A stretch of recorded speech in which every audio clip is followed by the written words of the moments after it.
सतयुग आदि में तुम कितने निश्चल रहते हो। आत्म की स्थिति अटल रहती है और कलयुग के अंत में चलायमान हो जाती है।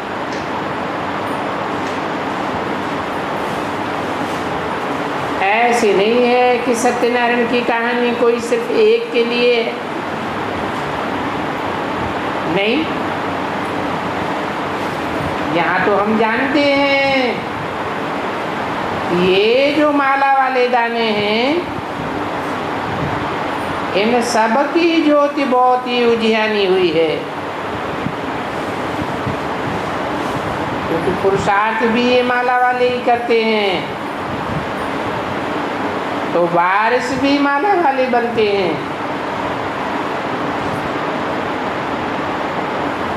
इस माला में प्रजा नहीं आती है,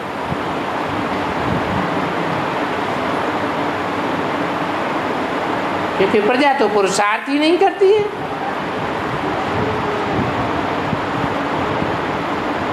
ये जो भी माला वाले हों उसमें भी ख्यालात तो करनी चाहिए कि हम विजय माला में पहले पहले पिरोए जाए। उसके लिए हर एक को पुरुषार्थ करना है कि कहाँ माया बिल्ली ये तूफान लगाए करके ऐसे भी करूँ न बनाए देवी, जो दीवा को झटका हो जाए।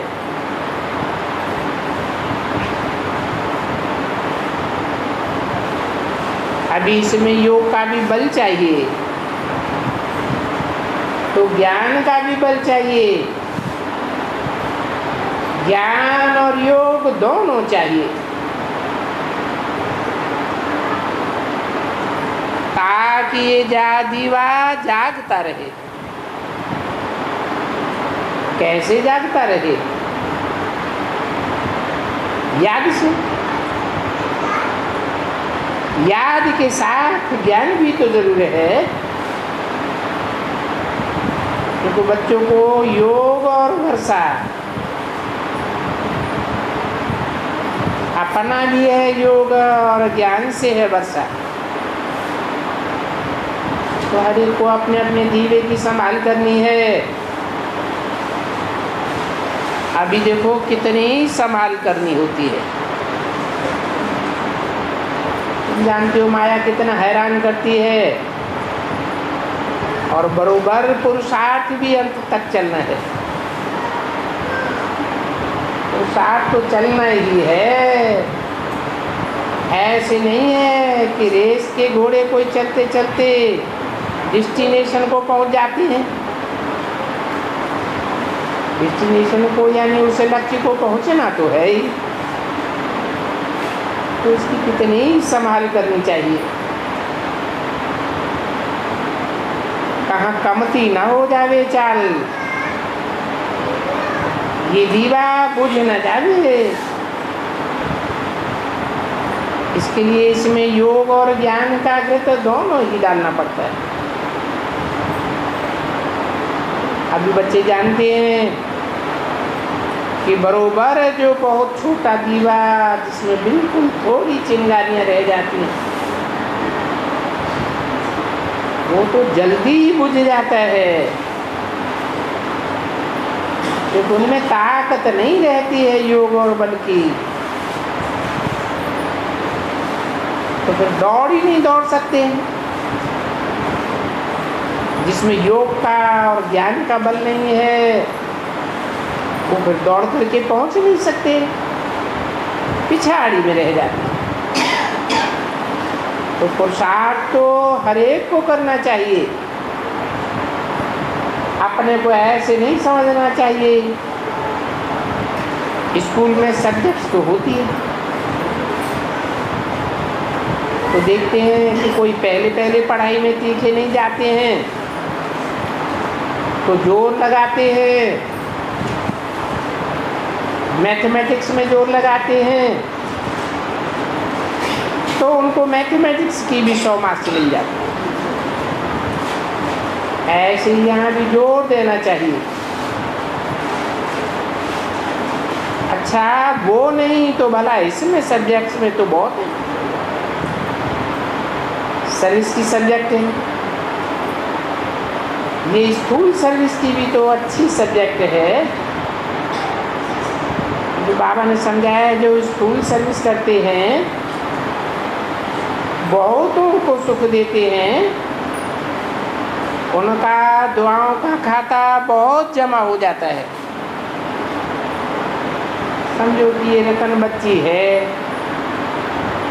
इनको तो सर्विस करनी है योग और ज्ञान की। अच्छा आस्ते आस्ते ग्राहकी तो बहुत हो जाएगी पीछे। तुम जानते हो ग्राहकी जब बहुत नामी ग्रामी हो जाती है दुकान की, और तुम्हारी दुकान की ग्राहकी तो होना ही है ना। एक एक धनी के 6-6, 8-8, 10-10 दुकान भी होती है। मैं देखा हूँ दिल्ली में एक दुकानदार है, उस दुकानदार के 10-20 ब्रांचेस हैं। ये कपड़े सिलाई आदि की तो बहुत ब्रांचेस होती है ना, और सभी ब्रांचेस एक जैसी तो नहीं चलती। कोई में ग्राहकी कम होती है, कोई में जास्ती होती है। जब जास्ती ग्राहकी होती है तो बहुत बिजी हो जाती है,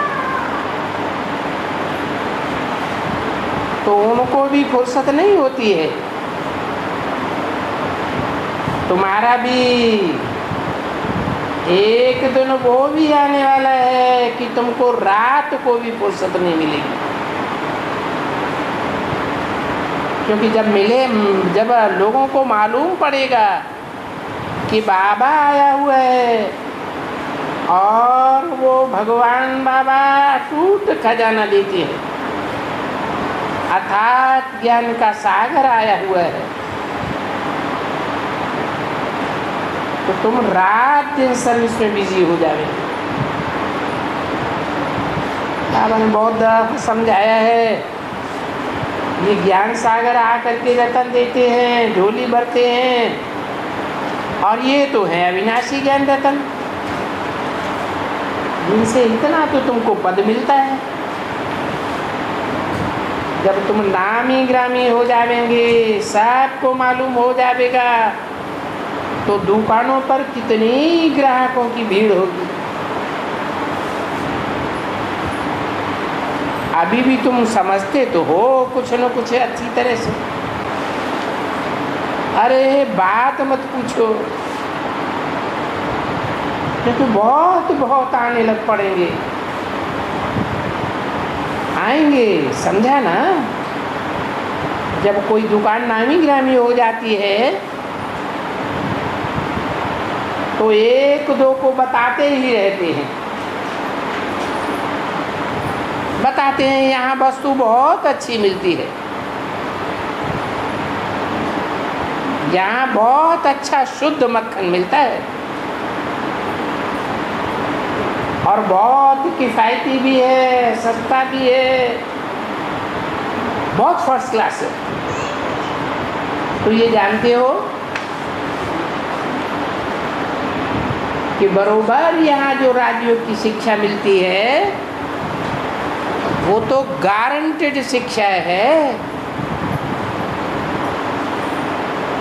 और बाहर में देखो क्या मिलता है।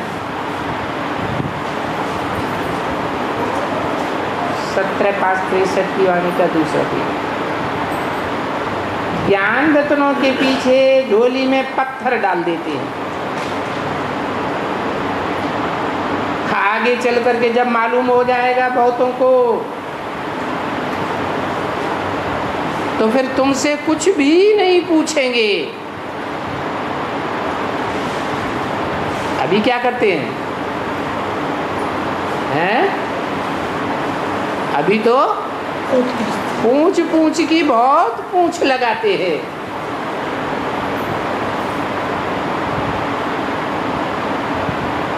तो अभी में और तभी में क्या अंतर है? है। अभी जो इतना पूछ पूछ करते हैं, पूछ खत्म ही नहीं होती है। जैसे रावण के सिर दिखाते हैं, काटते जाओ और नए नए निकलते जाते हैं। तो आगे चल के सबको मालूम पड़ जाएगा,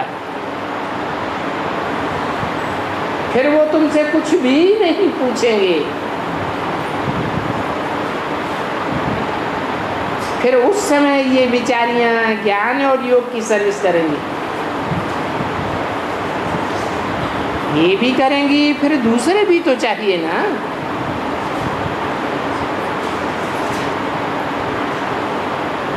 जो उस बहन को देवे, उनको खिलावे पिलावे। तो देखो, ये भी जब कोई बुद्धि में रहता है कि मैं योग में रह करके, बाबा की याद में रह करके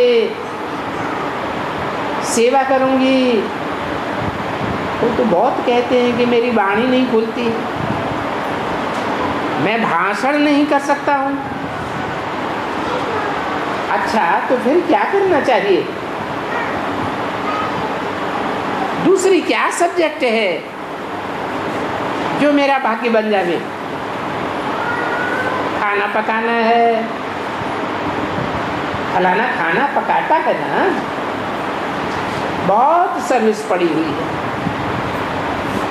अगर उसमें लग जावे तो भी बहुत मार्क्स मिलती है, क्योंकि सब खाने वालों की आशीर्वाद मिलती है। देखो, बाबा उदाहरण तो बहुत देते रहते। जैसे ये भोली बच्ची है, ये कितनों का खाना पकाती है, फिर उनके साथ ये बूढ़ी भी है। अभी वो दोनों तो जानती हैं कि बरोबर हम योग और ज्ञान की सर्विस नहीं कर सकेंगी। कौन दोनों? भोली दादी और उनके साथ रहने वाली बूढ़ी। तो फिर क्या कमी है?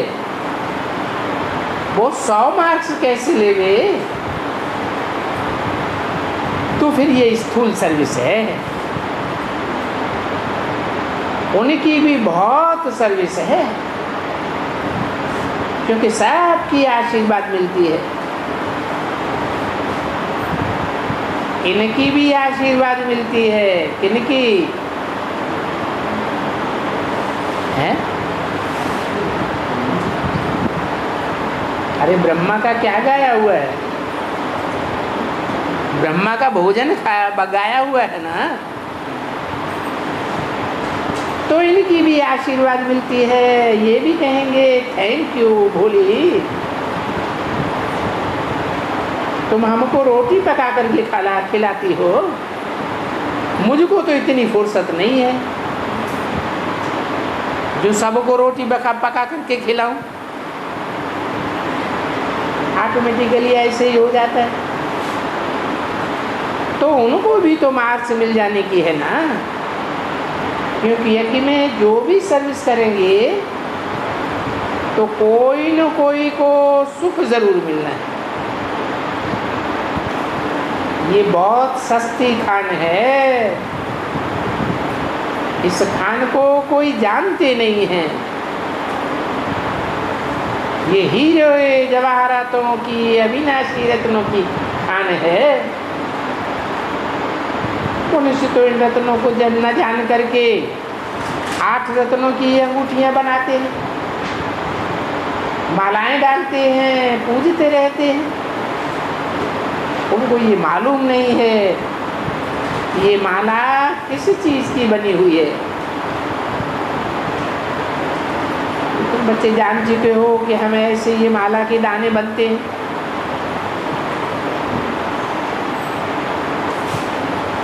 उन्होंने तो पत्थर के बनाए हुए हैं।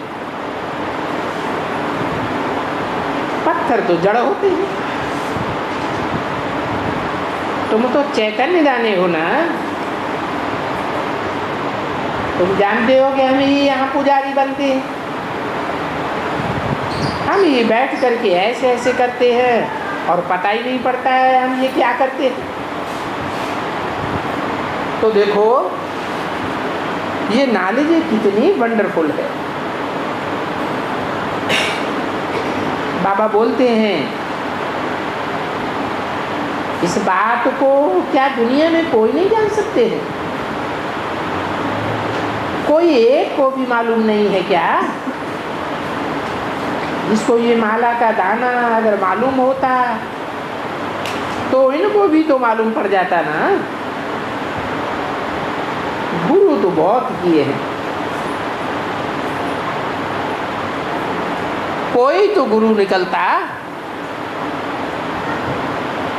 जो हमको बता देता कि माला किसकी है और ये माला कब बनाई गई थी।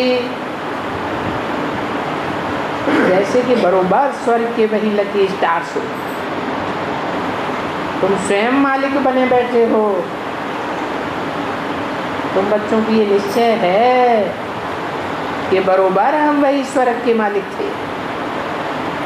अभी देखो नरक के मालिक बन गए, सो तो होगा ही ना। जो स्वर्ग में रहने वाले होंगे सो स्वर्ग के मालिक पुनर्जन्म भी वहाँ लेते होंगे। अभी हम फिर नरक के मालिक हैं। पति दुनिया कहो नरक कहो, बातें तो एक ही। तुम अभी जानते हो दुनिया में और कोई भी नहीं है, बिल्कुल कोई नहीं है जो जानते हैं कि हम सो स्वर्ग के मालिक थे, अभी सो नरक के मालिक बने। अब हम फिर से स्वर्ग के मालिक संगम युग पर बन रहे हैं, क्योंकि स्वर्ग के मालिक सिर्फ संगम युगी, जिनको ये मालूम रहता है कि ये संगम युग है। दुनिया को थोड़ी मालूम है कि ये संगम युग है, ये कॉन्फ्लुएंस युग है। तुम बच्चों को सिर्फ मालूम है, ब्राह्मणों को ही मालूम रहता है कि ये संगम युग है। दूसरे सब कलह युग में है, सारी दुनिया कलह युग में। और युग तो अलग अलग होते हैं ना। सतयुग में सो पुनर्जन्म सतयुग में लेंगे, ऐसे ही तो कहेंगे ना। भले तुम संगम युग में हो, तुम्हारे में जो शरीर छोड़ेंगे तो फिर वो संस्कार ले जाएंगे, जरूर फिर संगम युग में आएंगे, फिर भी आकर के वो संस्कार लेकर के यहाँ आ जाएंगे। क्योंकि तुम ब्राह्मण हो ही संगम युग के और ये शूद्र हैं कलह युग के, तो यहाँ तुम बीच में हो जरूर। बाबा समझाते हैं ये नाली भी संगम युग में मिलती है, इसे संगम युग को कोई नहीं जानते, इसलिए बेचारे सब मुझे हुए हैं। जब कोई आएगा और नाली लेगा तब वो समझ जाएगा बरोबर ये संगम युग है तो बेशक ना। ये जैसे नदियों का और सागर का युग होता है ना, हूबहू सो भी नदियाँ प्रैक्टिकल में हैं। ऐसे नहीं है कि वो कोई शूद्र नदियाँ हैं, नहीं। तुम ब्रह्मा कुमार कुमारियाँ ज्ञान गंगाएं अभी संगम युग पर हो,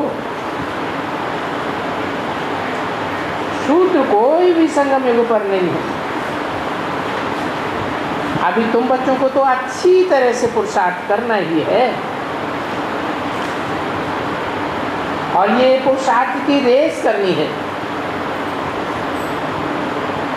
तुमको ये सारी दुकानें संभालनी है। 17.5 की वाणी का 30%, जिनमें योग और ज्ञान नहीं होगा वो दुकानें नहीं संभालेंगे। दुकान में चलाने वालों की संभाल करेंगे। जैसे दुकान होता है तो रसोइये भी होते हैं ना, नौकर चाकर भी तो होते हैं ना।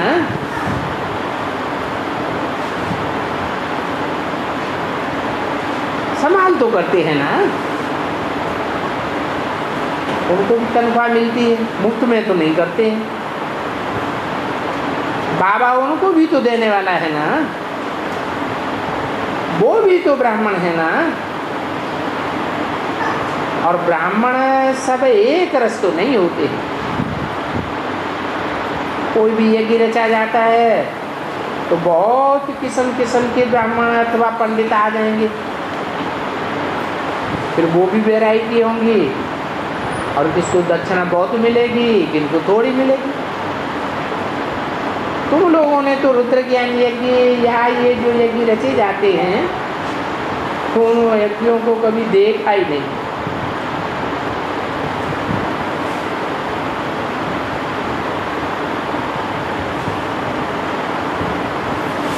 चारी परमल मनदास ने सिंध में रुद्र यज्ञ रचा था,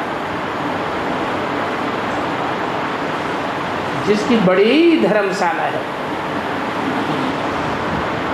अब ये तो तुम बच्चे जान गए हो कि परमपिता परमात्मा ने ये यज्ञ रचा हुआ है। बरोबर हम ब्राह्मण हैं और हमारा धंधा ही है मनुष्य को देवता बनाना। तो मनुष्य को देवता किससे बनाना, ऐसा तो कोई यज्ञ होता ही नहीं है जिसमें कोई कह सके कि हम इस यज्ञ में मनुष्य देवता बन रहे हैं। ऐसा कोई यज्ञ होगा क्या? और होगा तो कोई आएगा भी नहीं।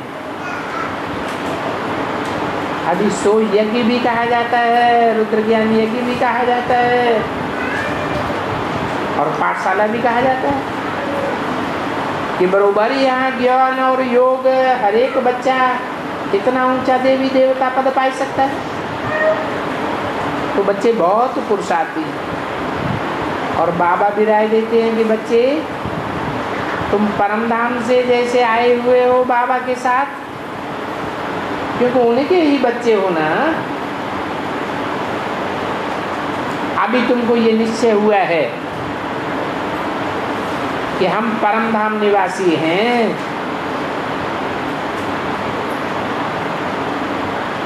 हम यहाँ अभी इस समय में बाबा की मत से स्वर्ग की स्थापना कर रहे हैं, श्रीमत से स्वर्ग के मालिक बन रहे हैं। स्वर्ग की स्थापना माना ही स्वर्ग के मालिक। जो स्थापना करेगा वो मालिक तो जरूर बनेगा। तो बच्चे ये जानते हो अच्छी तरह से, जैसे दुनिया में हम हैं मोस्ट लकी एक ज्ञान सूर्य, ज्ञान चंद्रमा, ज्ञान सितारे। इनको बनाने वाला कौन है? तो ज्ञान सागर, क्योंकि ये तो स्थूल में है ना। ये सूर्य, ये चंद्रमा, सितारे, ये सब स्थूल में। उन स्थूल सितारों के साथ तुम्हारी भेंट की जाती है, तो हम भी स्थूल में होंगे। फिर ये बच्चे जानते हैं हमको ऐसा बनाने वाला है ज्ञान सूर्य, ज्ञान चंद्रमा, ज्ञान लकी सितारे। ज्ञान का सागर है ना, नाम तो पड़ेगा ना। ज्ञान सागर है, ज्ञान सूर्य के हम फिर यहाँ के बच्चे। बाबा तो यहाँ का रहवासी नहीं है। बाबा कहते हैं मैं तो रहवासी वहाँ का भी नहीं हूँ, मैं तो आता हूँ फिर तुमको आप समान बनाता हूँ, और बनाना भी तुमको यहाँ है। ज्ञान सागर, ज्ञान सितारे, ज्ञान सूर्य, ज्ञान चंद्रमा।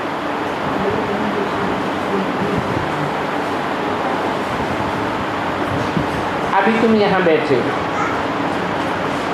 तुम जानते हो अच्छी तरह से कि बरोबर हम भविष्य में फिर यहीं स्वर्ग के मालिक बनेंगे।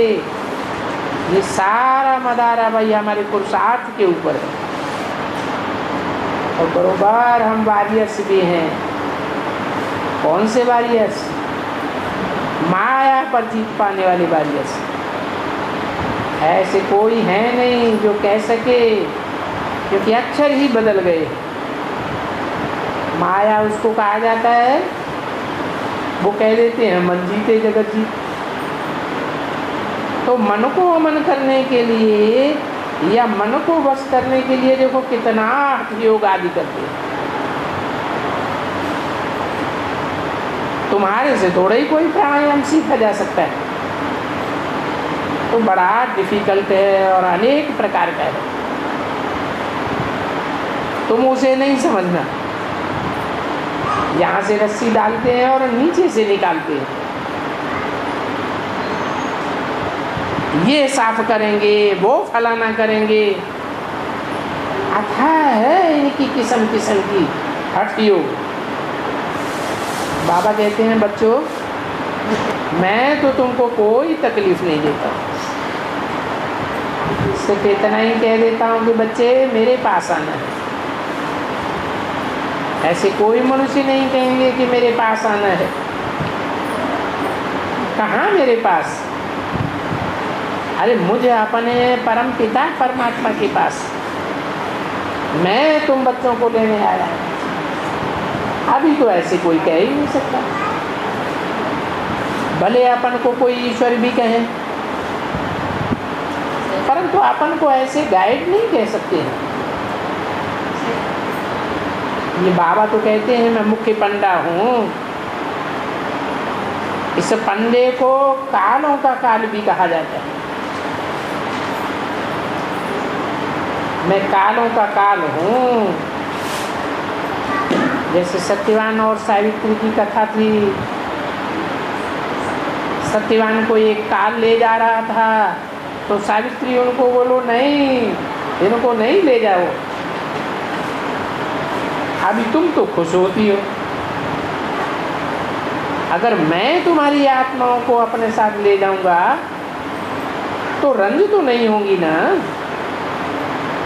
वो तो रंज हो पड़ी थी। कौन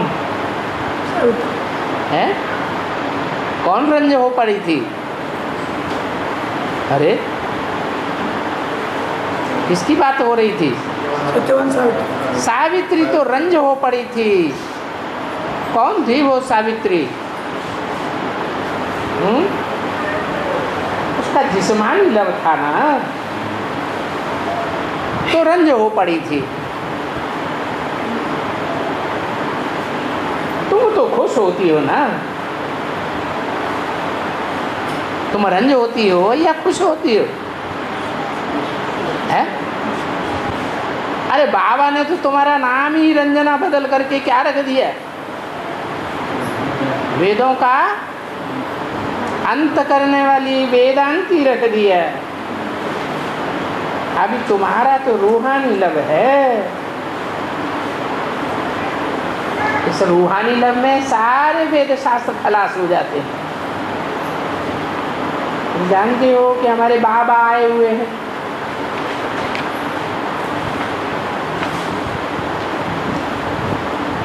हमको यहाँ से ले जाकर के अपने स्वीट होम में ले जाने के लिए आए हैं। 17/5/63 की वाणी का 14। जिस स्वीट होम के लिए, जिसको मुक्ति धाम भी कहा जाता है, निर्वाण धाम कहा जाता है, ये इतनी मेहनत करते हैं। मेहनत करते करते वो समझते हैं कि वो वापस चला गया निर्वाण धाम में, परंतु बाबा ने समझाया कोई भी नहीं जा सकते। बाबा कहते हैं मैं आया हुआ हूँ तुम बच्चों को ले जाने के लिए। मैं कोई एक काल नहीं हूँ, मैं तो इन सब कालों का काल हूँ। वो तो आकर के एक आत्मा को ले जाते हैं।